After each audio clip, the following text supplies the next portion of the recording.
Good morning everyone. Namaskaram. Andarki namaskaram. So very heartily and warm welcome to all of you. As we all know, we are celebrating this grand event. 3 decades, 30 years is a long journey which has made significant impact on the lives of millions, lakhs and crores of women. So it is a great day for all of us, and let us cheer this up.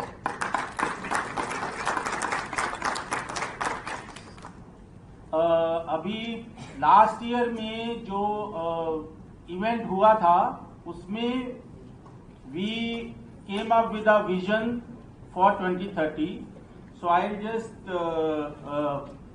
let us recap that.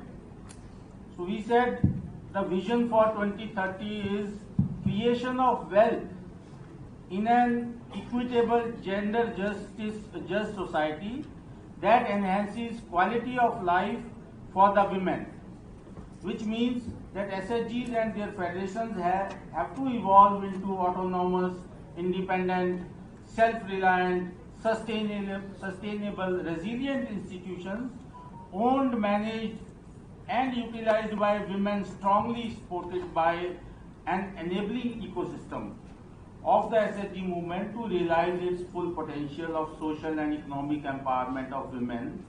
तो हमने ये बात की थी कि जो 2030 का सपना देखा उसमें हम जो महिलाओं के ये संगठन है, इसके लिए सपना है कि बहुत सारा वेल्थ, जो बहुत सारा धन इकट्ठा हो महिलाओं के लिए, जिसमें लिंग भेद को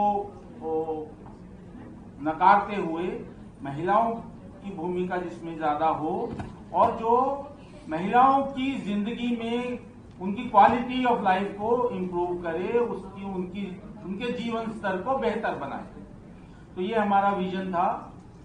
अभी मैं निवेदन करूंगा इससे पहले कि कल के जो प्रोसीडिंग्स थे उसको आगे बढ़ाएं. मैं मीरा जी से निवेदन करूंगा कि पहले कल के दिन के बारे में वो आके हम सबके साथ शेयर करेंगी. मीरा जी.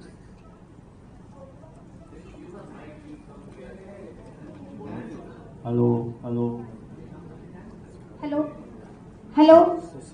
हाँ, इसमें छोटी उन्हें दिखती नहीं हूँ, इसीलिए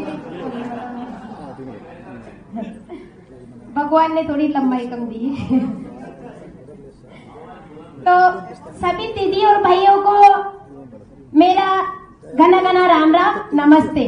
और इससे ज्यादा नहीं आता है आगे.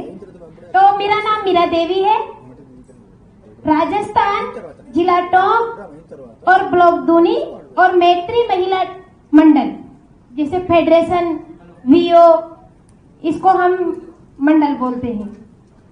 और हमारे साथी सपोर्टिंग गुरु ये बोलते हैं वो हमारे सृजन है. हम सृजन की सपोर्टिंग से हम महिला यहाँ पहुंचे हैं.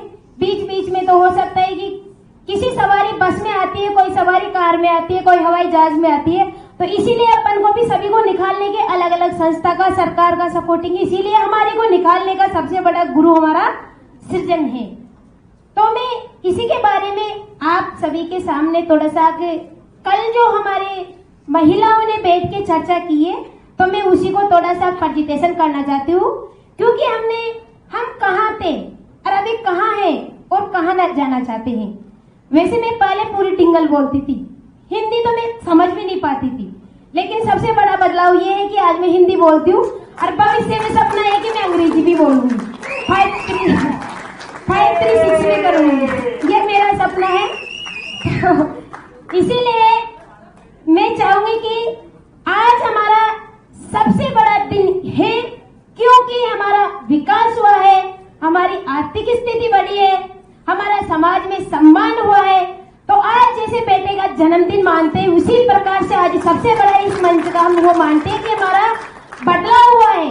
तो हम इस दिन को इतना बड़ा, क्योंकि मैं भी 2 साल से इसी प्रोग्राम में शामिल हूँ, लेकिन हमारे तहे दिल से पूरे इंडिया भर की जो जिला राज्य स्तर की महिलाओं के लिए ये आज सबसे बड़ा दिन है, जो हम हमारे दिल की बात इस मंच पर कह सकते हैं, सुन सकते हैं।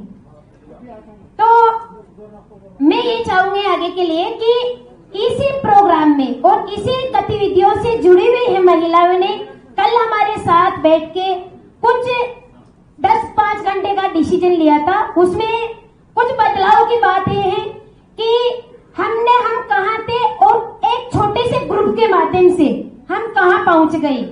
तो हमारी बहुत सारी दीदियों ने कल कम से ज्यादा नहीं तो भी 20-25 महिलाओं ने अपना अपना प्रेजेंटेशन किया और अपना अपना फेडरेशन, एसएजी, वीओ इसके प्रेजेंटेशन किया। तो उनमें निकल के आया कि अगर जायज में अगर दुखी संस्था, दुखी स्टाफ और दुखी महिला होगी तो आंखों में आंसू आ जाएंगे, क्योंकि उन्होंने अपना जीवन बदला है, गांव बदला है, जिला बदला है और डिस्ट्रिक्ट बदली है। तो जैसे हमारी एक दीदी थी जम्मू कश्मीर से, उन्होंने इतना बड़ा प्रेजेंटेशन किया था कि वह खुद अपने गरीब घर से पैसों के बारे में सोच नहीं पाती थी, बोल नहीं पाती थी। गांव तो बहुत बड़ी बात है, लेकिन उन्होंने इतना बदलाव किया है समूह के माध्यम से, जो आज वह दूसरे के सामने हाथ फैलाती थी, लेकिन आज दुनिया उनके सामने हाथ फैलाती है। और भले उनके घर में कुछ भी नहीं है, लेकिन दुनिया के सामने वो करोड़पति के सामने उनको करोड़पति बोला जाता है, यानी पैसे वाली बोली जाती है। यानी बोली उनके घर हो या मत हो, यानी उनका आजीविका बढ़ा है। उन महिलाओं ने प्रधानमंत्री तक भी सम्मानित लिया है, उन महिलाओं ने बड़े बड़े अधिकारी तक भी उनका सम्मान हुआ है। तो महिलाओं ने बोला कि जैसे मेरा जीवन बदला, वैसे हम लोगों का सबका जीवन बदला है और बदलना चाहिए। एक छोटी सी दूसरी दीदी ने थोड़ा सा ये बताया था कि हमारे सामाजिक में नाम तो हो गया, लेकिन दूसरी दीदी ने ये बताया था, वह दीदी थी आसाम से, कि पैसा बहुत बड़ी चीज होती है। तो हमारे सरकार की नजर में बहुत सारे बैंक खुले हैं, बहुत सारी संस्था खुली है, बहुत सारे अधिकारी भाषण करते हैं, करोड़ रुपए यहाँ है, लाखों रुपए यहाँ है, 36 करोड़ यहाँ है। लेकिन ग्राम स्तर पे जो जाते हैं ना, तो वहां पे हो सकता है कि कहीं का नाम बढ़ा ना काम बढ़ा, ऊपर तो नाम बढ़ा है। लेकिन उन दीदी ने बोला कि हमारा एक छोटा सा ब्रांच भी बंद बैंक था, लेकिन उनको भी बंद होने की स्थिति आ चुकी थी, क्योंकि महिलाओं का अधिकार नहीं था, पुरुष लोग इतना महत्व देते नहीं है। उन दीदी ने बैंक जाके इसी बैंक के बारे में, पैसों के बारे में बात की, तो उन्होंने बोला कि नहीं, हम तो किसी पे विश्वास नहीं करते हैं। तो उन महिलाओं ने बोला कि हम इस बैंक तक कैसे पहुंच सकते हैं, कि आप अकेली महिला इस बैंक में ना निर्णय ले सकती हो, ना हमारा नियम सक्षम कर सकती हो। तो उन दीदी ने 100 ग्रुप के माध्यम से उस बैंक में अपना अधिकार जिताया और उस गांव के अंदर आज भी अच्छी पैसों की लेन देन हो रही है और उसका नाम हो रहा है। दूसरे बैंक भी उसका मतलब एक अच्छा अनुभव शेयर करके आज हर महिलाओं ने अपना बैंक में अधिकार जिताया है। तो ऐसे हमारी 20 महिलाओं ने कल अलग अलग प्रेजेंटेशन बताया, कोई ने अपनी केस स्टडी बताई, कोई ने बैंक की केस स्टडी बताई, कोई ने फेडरेशन की केस स्टडी बताई। तो मैं ये चाहूंगी हमारी दीदियों की वजह से, हमारी महिलाओं की वजह से, हमारे क्षेत्र की वजह से, कि हमने आज चार मुद्दों पे इतना आर्थिक विश्वास बढ़ाया कि सबसे बड़ा पहला हमने छीना है हमारी दुनिया से सामाजिक, कि हमारा समाज में सम्मान होने लगा है।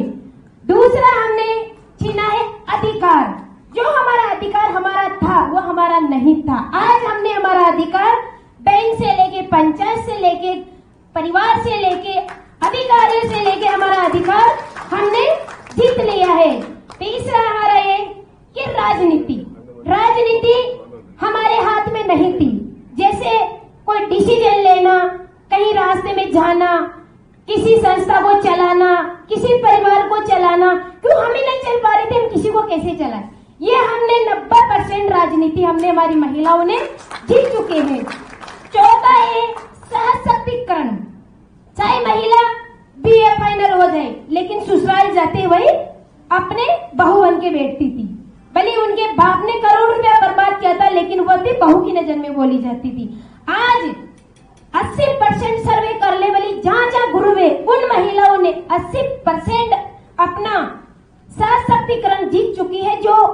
जैसे मैं एक 5वीं पढ़ी लिखी महिला हूँ, लेकिन मैंने उस पढ़ाई का इतना महत्व लिया समूह के माध्यम से, आज एक ऑडिटर को सामने बिठा तो मैं उनको फेल कर सकती हूँ, क्योंकि हमने हमारा सशक्तिकरण जीता है। तो मैं बस थोड़ा सा टाइम कम है, दिन छोटा होता है, सर्दी का टाइम है, तो इसीलिए 4 मुद्दे तो हमने हमारे ये दो साल से इस प्रोग्राम में हमने 4 मुद्दे पे तो बहुत अच्छा अधिकार जिताया है, और ये 4 पॉइंट हमारा ऐसा है जो हमने विकास किया है। और तो हम यहाँ तक तो सशक्त और बिल्कुल रास्ता साफ कर चुके हैं, लेकिन कुछ चीजें ऐसी होती है जो हमको अभी भी जरूरत है, क्योंकि पढ़ाई सब कुछ नहीं होती है और काम ही सब कुछ नहीं होता है। सब कुछ हिल मिल एकजुट, चेक और जेक दोनों चाहिए आगे बढ़ने के लिए। चेक और जेक, चेक यानी पैसा, जेक यानी संगठन। अगर ये दोनों नहीं होता है तो दोनों हाथ नहीं चल पाएगा। तो मैं इस मंच में हमारी दीदियों की वजह से, हमारे जो ग्रुप फेडरेशन बने हुए उसी के माध्यम से, संस्थाओं के माध्यम से इतना कहना चाहूंगी कि इतना सब कुछ करने के बावजूद भी हमारी कुछ चुनौतियां है। उस चुनौतियों पे जरा हमारे आए हुए अतिथि थोड़ा सा निगरानी करे, थोड़ा सा सोच समझ के हमारा साथ दे, तो हो सकता है कि हम भी, हो सकता है कि एक दिन जैसे NRLM, राजनिका, बड़े बड़े नाबार्ड ऐसे बैंक से हमारी भी संस्था का नाम होगा, और हम भी कहीं किसी का CEO या अधिकारी चेयरमैन होंगे, क्यों अभी तो हम छोटी सी कंपनी भी है। तो हमारी दीदियों की ग्रुप के फेडरेशन संस्थाओं की तरफ से इतना सा थोड़ा सा चुनौती निकली, ज्यादा बड़ी नहीं, घबराना मत। बैंक में एक दिन ऐसा था, सोचने की बात है, जो ताकि हमारा रजिस्टर बैंक मैनेजर नहीं ले पाता था। एक छोटा सा उदाहरण है, मेरी दीदी समूह के रजिस्टर को लेकर बैंक पहुंची थी। बैंक मैनेजर ने देखा और रजिस्टर को फेंक दिया कि ऐसे रजिस्टर तो मैं दिन में 3 बार तैयार कर लूंगा। आप कौन हो और कहां से आई हो, आपके नाम क्या जमीन है, आप किसके लिए लोन लेना चाहती, क्या मेरी नौकरी को छुड़ाना चाहती हो आप? दीदी ने रजिस्टर लेके वापस घर जाके रोने लगी। हमारे सृजन के टीम लीडर थे राकेश से, वो जाके पूछे रोए क्यों? भाई हमारे बैंक वाले तो क्यों बोल दिया, आपने ग्रुप बना दिया, कहां से पैसे लेके आएंगे हम? और उन्होंने तो हमारा रजिस्टर फेंक दिया। हमने वहां पे धरना दे दिया उनकी सलाह से। आज हमारे लिए बैंक नहीं है तो आप भी बैंक के लिए नहीं हो। ऐसी समस्याओं को जीतते हुए हमने आज पहले ये 5,000 से शुरू किया, 50,000 से शुरू किया, लाख से, इतना संपर्क करके हमने इतना 50% तो बैंक में जीत लिया। लेकिन हम चाहते हैं कि आज हमारा थोड़ा सा रिश्ता और आगे बढ़ जाए, तो हो सकता है कि हमारा 70% तो पहुंच गए, लेकिन 30% अभी बाकी है, जो ताकि बैंक और हमारे बीच में थोड़ा सा गैप है। हम निवेदन चाहते हैं कि डिफॉल्ट की गारंटी हमारी है, क्यों हमारा विकास हो रहा है, लेकिन इस इंडिया भारत में अगर बैंक जो चल रहे उसी पर हमारा निवेदन है कि हमको ज्यादा से ज्यादा साथ दें और हमारा अधिक से अधिक विकास करें। तो पैसों से पैसा बनता है, उसमें विकास आपका बैंक का भी तो है, हमारा ही थोड़ी है। दूसरी समस्या ये है, क्योंकि हमने जैसे एक ग्रुप में मेरा अनुभव बताते हैं, मेरे ग्रुप ने फर्स्ट में 10,000 का लोन लिया था, आज मेरे ग्रुप 3 लाख तक पहुंच गया, लेकिन बैंक बोलता है कि मैं इससे ज्यादा नहीं दे सकता। लेकिन आवश्यकता यह है कि 1 लाख को तो एक महिला ही लेती है, क्योंकि एक भैंस खरीदने में 70,000 की भैंस आती है। उदाहरण दुकान लगाते हैं मनियारी तो भी 70,000 में ना कुछ भी नहीं आता है। उदाहरण अगर सिलाई सेंटर की मशीन लगाते हैं तो भी 20-15,000 की मशीन आ जाती है, उनके लिए सामग्री भी चाहिए। तो मेरा कहना यह है कि हमको थोड़ा सा बड़े स्टेज में जाना है, बड़ा लोन लेना है और बड़ा परिवार चलाना है। तो हमारा निवेदन ये है कि हमको थोड़ा सा और अच्छा व्यवहार बनाए, हमको थोड़ा सा बड़ा लोन दे, ताकि हमारा और आपका विकास हो। और जैसे आप भाई बहन का रिश्ता हो, वैसे बैंक हमारा रिश्ता है। जब जीते, अब लड़ाई का काम नहीं है, क्यों लड़ाई से कब तक पैसा लेंगे हम लोग। जैसे बैठ के उनका भी प्लानिंग हो, बैंक का भी, लेना है, ताकि हम और वो साथ बैठ के थोड़ा प्लानिंग करें तो वो अच्छा रहेगा। दूसरी बात ये है, क्योंकि भैंस के लोन लाइफ स्टॉक के लिए लोन देते हैं, एग्रीकल्चर के लिए लोन देते हैं, मनिहारी दुकान के लिए लोन देते हैं, लेकिन मकान बनाने के लिए क्यों नहीं देते हैं? क्योंकि एक बिल्ली, चूहे तो सब जानते होंगे, चूहे भी अपने रहने के लिए घर बनाता है खोद के। तो हमको भी एक दिल में दुख होता है कि हमको भी मकान चाहिए, लेकिन हम मांगे किससे? मकान का नाम से कोई प्रस्ताव लगाता है तो कोई झेलने के लिए तैयार नहीं है। अगर मैं चाहूंगी कि इतनी गिरवी नहीं हो, इतने मैं बोलना नहीं चाहूंगी, लेकिन एक मास्टर चाहता है ना तो तुरंत मकान का लोन पास कर देता है, लेकिन एक महिला चाहती है ना तो मना कर देता है। तो इसीलिए मेरा निवेदन ये है, क्योंकि इसी मकान बनाने के लिए भी लोन दिया जाए, क्यों कि कब आए थे, कब है और कब चले जाएंगे। अगर वो मकान में नहीं रहेगा तो जैसा आया वैसा चले जाएगा। गरीब महिलाएं बेचारी कोई चद्दर बट कर रहती है, कोई दीवार करके रहती है। तो मेरा निवेदन ये है कि इसी मंच में, इसी सालानी इस प्रोग्राम में थोड़ा सा सोच समझ के हमारी समस्या का समाधान करने का तो ये करें, ताकि हमारा भी आगे का रास्ता थोड़ा खुला हो सके, तो आगे बढ़ने में आसान रहेंगे। तीसरा, समूह बनाया, सेला बनाया, फेडरेशन बना लिया, लेकिन हम आगे का हमारे ये है कि हमारा फेडरेशन ऐसा बन जाए, ना कि सरकार ना कि बैंक, फिर भी हमारा फेडरेशन चले। हम वो सपना चाहते हैं। कब तक हम सरकार के सहयोग करें, कब तक हम सरकार के पीछे भागेंगे, कब तक बैंकों के पीछे भागेंगे? ये कैसे बनेगा? इसमें मेरा इतना सा अनुभव बोलती हूँ कि मैं घर चलाती थी, घर भी नहीं, मैं बेटी भैया से निकली थी। मुझे कुछ भी नहीं आता है, 5वीं पढ़ी लिखी थी, साइन भी नहीं आता था, लेकिन मेरी संस्थाओं ने मेरे पीछे इतना सपोर्टिंग किया, इतना एक्सपोजर ट्रेनिंग दिया। आज मैं गर्व करती हूँ, निवेदन करती हूँ, आपको बुलाना चाहती हूँ मेरी संस्था में, मेरे फेडरेशन में आइए। आज मैं पढ़ी लिखी, मेरी संस्था को मैं खुद चला रही हूँ। क्यों चला रही हूँ? कि मुझे ट्रेनिंग मिली है, एक्सपोजर मिला है, मुझे पूरी मेरी जरूरत की पूर्ति की गई है। तो मैं इतना निवेदन करूंगी कि मैं तैयार हो गई तो मेरी सेना तैयार है, अगर मैं तैयार नहीं तो सेना तैयार नहीं है। और अपना घर को आपको चलाना चाहिए।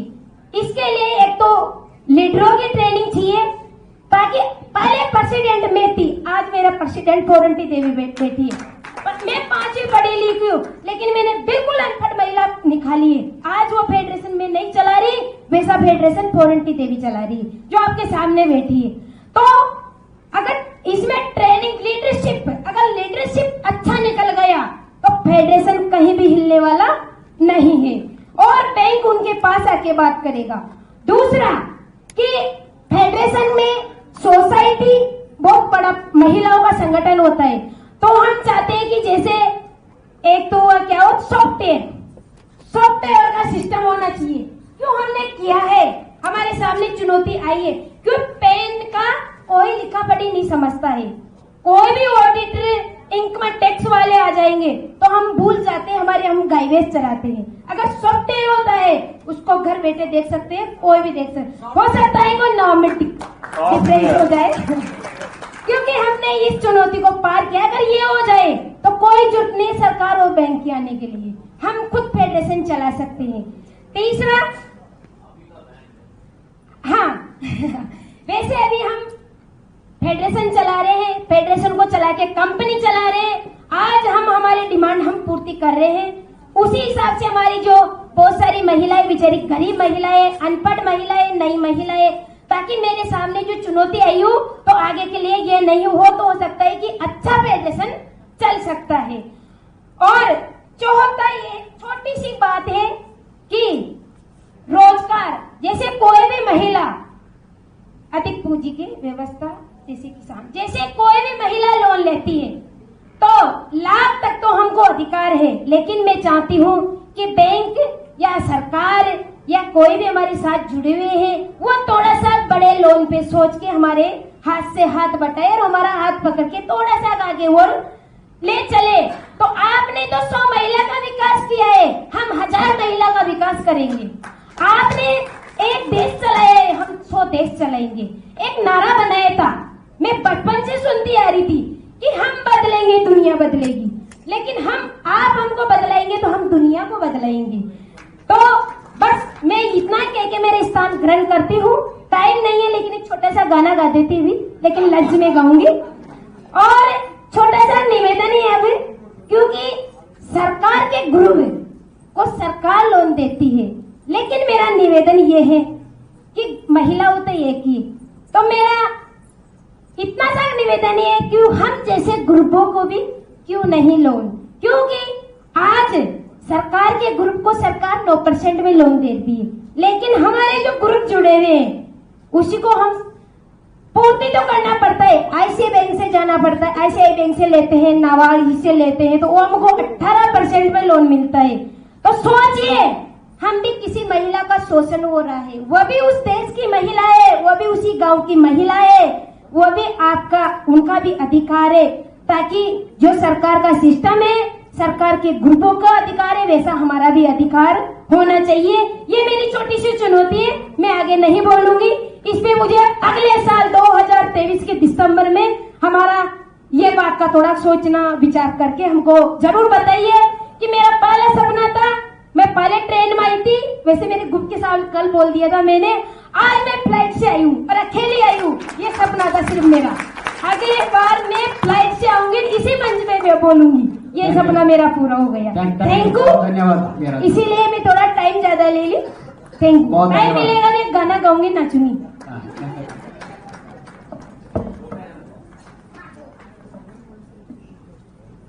धन्यवाद मीरा जी। हाँ, मैं वही आपसे पूछने वाला था कि भैया मैं इनका धन्यवाद करके आई कैन कम डाउन।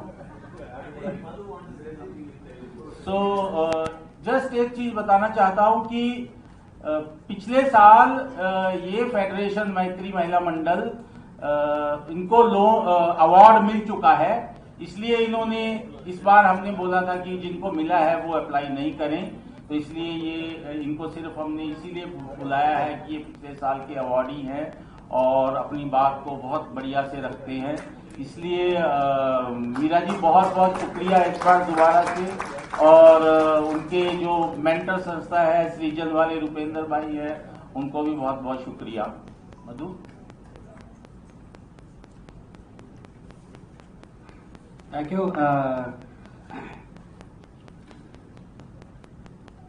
అంటే ఇప్పుడు నిన్న మొదటి రోజు గురించి చెప్పడం జరిగింది। మీరాదేవి గారు చెప్పారు, రాజేష్ సిగి గారు చెప్పారు।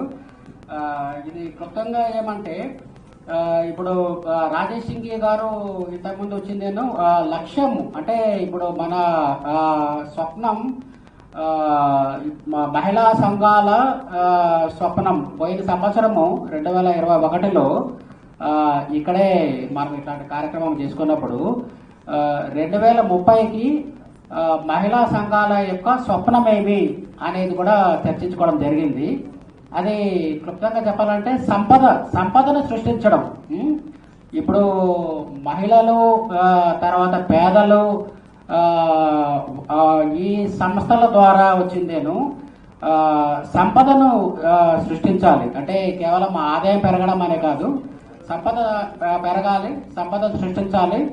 తద్వారా వచ్చిందేను జీవన ప్రమాణాలు, మన జీవన నాణ్యత అనేది మెరుగుపడాలి అనేది స్వప్నం అన్నమాట। ఇది చెప్పడం జరిగింది ఇంతకుముందు రాజేష్ సింగి గారు। ఇక క్లుప్తంగా మిగిలిన నిన్న చాలా విషయాలు వచ్చినాయి। మనము నిన్న మొదలు పెట్టుకున్న దగ్గర నుంచి ఇప్పుడు మన దగ్గర అంటే దేశంలో ఎన్ని సంస్థలు ఉన్నాయి నిన్న మాట్లాడడం జరిగింది కదా। ఇప్పుడు మనకి దేశంలో వచ్చిందేను 3 లక్షల కోట్ల డబ్బు అది రొటేషన్ జరుగుతుంది సంఘాల ద్వారా, కేవలం మహిళా సంఘాల ద్వారా। ఇది చాలా ముఖ్యమైన విషయము। అయితే ఇంకా ఏమొచ్చిందంటే, ఇంకా చాలా రాష్ట్రాల్లో కూడా చేయవలసింది ఇంకా చాలా ఉంది। ఇప్పుడు మహిళా సంఘాలలో మనము వచ్చిందని మనం జనాభా తీసుకుంటే కనుక మహిళల జనాభా ఇంకా సంఘాలలో ఇంకా చేరవలసింది, ఇంకా చేయవలసింది కూడా ఇంకా ఉంది అనే విషయం కూడా వచ్చింది. తర్వాత మహిళా సంఘాలు వచ్చిందేనో ఇది వాటి స్వాతంత్రత అనేది, అంటే ఇప్పుడు ప్రభుత్వం యొక్క నియంత్రణ తగ్గి ఇప్పుడు ఇంకా ఎక్కువ స్వతంత్ర సంస్థలుగా ఎదగాలి మహిళా సంఘాలు అనే విషయం వచ్చింది. తర్వాత మహిళా సమాఖ్యలో వచ్చిందేను ఈ మనము మైక్రో ఫైనాన్స్లో వచ్చిందేను ఇంకా ముఖ్యమైన పాత్ర నిర్వహించాల్సి వస్తుంది. దీనిలో ముఖ్యంగా ఏమంటే మహిళా బ్యాంకులు ఏర్పాటు చేసుకోవాలి. ఇప్పుడు మనకి బ్యాంకులు అవి ఉన్నా కానీ మనకి ఏమంటే ముఖ్యమైన విషయము ఇప్పుడు పోను ఇంకా అన్ని రాష్ట్రాల్లో కూడా మహిళలే సొంతంగా మహిళా బ్యాంకులు ఏర్పాటు చేసుకోవడం అనేది ఒక ముఖ్యమైన విషయము. తర్వాత మహిళా సమాఖ్యలు వచ్చిందేను స్వావలంబన, వాళ్ళ ఖర్చులు వాళ్ళే నెరవేర్చుకొని సుస్థిరంగా అభివృద్ధి చెందాలి అనేది ఇంకో విషయం వచ్చింది. తర్వాత ముఖ్యంగా ఏమంటే ఇప్పుడు వ్యాపారం చేయడం అన్నమాట. ఇప్పుడు ఏమంటే మహిళా సంఘాలు వచ్చిందేను మైక్రో ఎంటర్ప్రైజెస్ లాగా ఎదగాలి. తర్వాత ప్రతి ఒక్క మహిళ ఒక వ్యాపారవేత్త అవ్వాలి, ప్రతి ఒక్క మహిళ ఒక ఎంటర్ప్రినర్ అవ్వాలి. దానికోసము కావలసిన మనకి ఫైనాన్స్ ప్రోడక్ట్స్ కావచ్చు, తర్వాత దానికోసం మనం మార్కెట్ లింకేజెస్ మీద పనిచేయాల్సి ఉంది అనే విషయం కూడా నిన్న ముఖ్యంగా వచ్చింది. తర్వాత ఈ మన సమాఖ్యలు సంఘాలు వచ్చిందేను సొంత నిధులని ఇంకా పెంపొందించుకోవాలి. పొదుపులు కావచ్చు, ఇంకా ఏదైనా కావచ్చు, అది ఇంకా పెంపొందించుకొని ఇప్పుడు ఏమంటే వాళ్ళు బలోపేతం అయినాక బ్యాంకులు కూడా తగ్గించుకొని, బ్యాంకుల నుంచి కూడా లోన్లు తీసుకోవడం తగ్గించుకొని మీ సొంత నిధులతోనే మీరు ఇంటర్నల్ లెండింగ్ చేసుకుంటూ ముందుకు పోవచ్చు అనేది కూడా నిన్న ఒక విషయం వచ్చింది. తర్వాత మనకి మహిళా సమాఖ్యలో వచ్చిందేను సహకార సంస్థలు, ముఖ్యంగా మనము ఇప్పుడు వ్యాపారం చేయడానికి చేస్తున్న సహకార సంస్థలలాగా ఎదగాలి. తర్వాత టెక్నాలజీ సాంకేతికతను వాడుకోవాలి బాగా.